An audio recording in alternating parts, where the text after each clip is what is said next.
Bonjour à toutes et à tous. Bienvenue dans le FJT.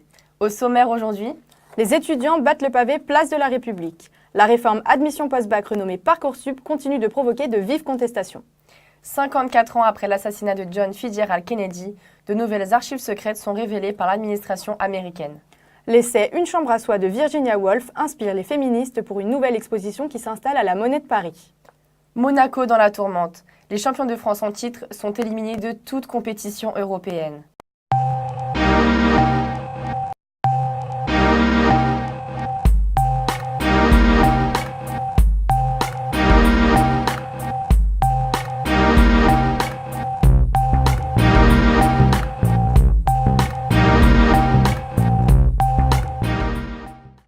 Alors que le Conseil des ministres doit décider aujourd'hui du contenu de la réforme Parcoursup, les étudiants, eux, se rassemblent à Paris. Gauthier, vous êtes place de la République où les manifestants espèrent empêcher que cette réforme ne voie le jour. Effectivement, Louise, puisque les lycéens et les étudiants sont réunis aujourd'hui pour manifester contre la politique du gouvernement et sa réforme de l'université portée par la ministre de l'Enseignement supérieur, Frédérique Vidal. C'est un reportage que nous avons réalisé avec Théo Perros.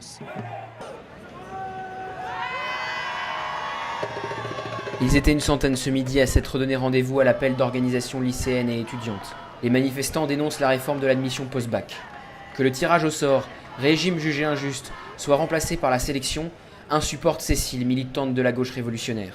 Grosso modo, en fait, ce qu'ils sont en train de faire, c'est aggraver l'éducation pour les riches. Et c'est ça qui est infâme, en fait. Parce que c'est cohérent avec tout le reste de la politique de Macron. C'est tout pour les riches, mais aussi dans l'éducation. Ça, c'est insupportable. Parce que ça veut dire, grosso modo, si t'as de la thune, t'as le droit d'être intelligent. Et si t'en as pas, eh bah, tant pis pour toi. Dans le cortège, de nombreux militants de la France insoumise sont présents. Pour eux, le problème réside dans la baisse constante des moyens alloués aux universités. Le budget par étudiant ne fait que baisser depuis les 30 dernières années. Ce qui fait que maintenant, l'université n'a plus la capacité d'accueillir et de former tout le monde. Du coup, avec cette réforme, je pense qu'en fait, c'est refuser de donner sa chance à tout le monde, quoi. Tant qu'ils ne seront pas entendus, lycéens et étudiants comptent bien redescendre dans la rue. Cela fait 54 ans aujourd'hui que John Fitzgerald Kennedy a été assassiné. Le scénario de sa mort est en passe d'être percé. Plus de 3000 documents de l'enquête ont été déclassifiés par l'administration américaine. Maxime Coupeau, notre historien en herbe, nous éclaire sur les principales théories de cet assassinat.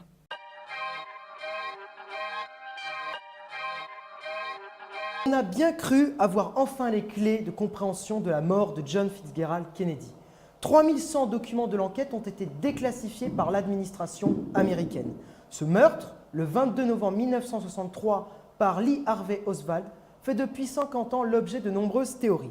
Dans ces nouveaux documents, 3 commanditaires sont privilégiés.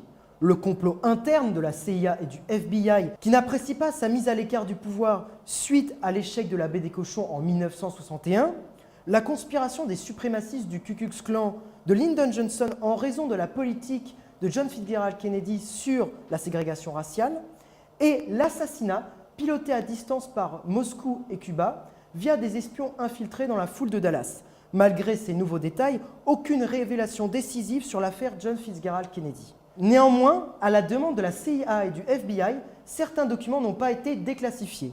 Saurons-nous un jour la vérité ? Virginia Woolf, chef de file du mouvement féministe, se fait le trait d'union des 39 femmes qui exposent à la Monnaie de Paris. Ici, 2 notions sont abordées, le féminin et l'espace domestique. Un reportage de Cassandra de Carvalho, Stanislas Verjust et Hugo Prota. Au sein de la Monnaie de Paris se tient l'exposition Woman House. Au programme, l'art au féminin et la représentation de la figure de la femme dans la sphère domestique. On y redécouvre les œuvres de Birgit Jurgensen, Elena Almeida ou Cindy Sherman, chacune représentant des scènes domestiques où le rapport de force inverse.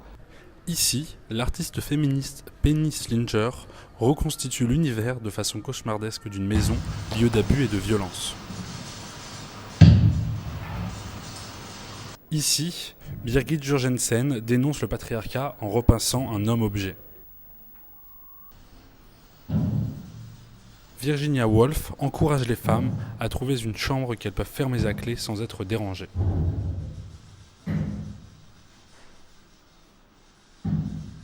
Women House ouvre un espace de réflexion important qui a le mérite de nous forcer à observer la place non seulement des femmes dans l'espace commun, mais également des artistes femmes. Demi-finaliste face à la Juventus l'an dernier, l'AS Monaco dit adieu à l'Europe cette année.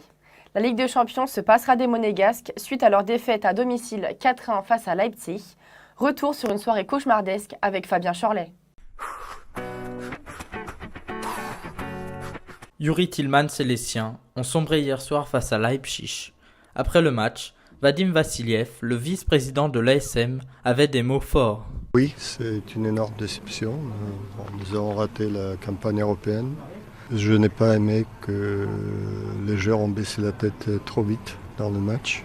Car Monaco, qui devait battre Leipzig, a vu ses espoirs anéantir après moins de 10 minutes de jeu et le but contre son camp de Jemerson, puis celui de Timo Werner sur une belle attaque placée de son équipe. Et on a encaissé un but contre notre camp très, très rapidement dans le match et on avait vraiment envie de réagir et ça n'a pas été, on a encaissé coup sur coup, donc voilà, ça nous a coupé les jambes pour le reste du match. Même si Radamel Falcao a cru relancer le suspense après le doublé de Werner sur penalty, Keita a dans la foulée creusé l'écart pour Leipzig. Surtout, je demande un meilleur état d'esprit. C'est pas la qualité technique, ça je suis confiant, j'en suis sûr. Mais l'état d'esprit, je demande plus de mes joueurs. Bon dernier de son groupe, Monaco est éliminé de toute compétition européenne et s'enlise dans la crise avant la réception du PSG dimanche soir. C'est la fin de cette édition. Merci de l'avoir suivi. À demain.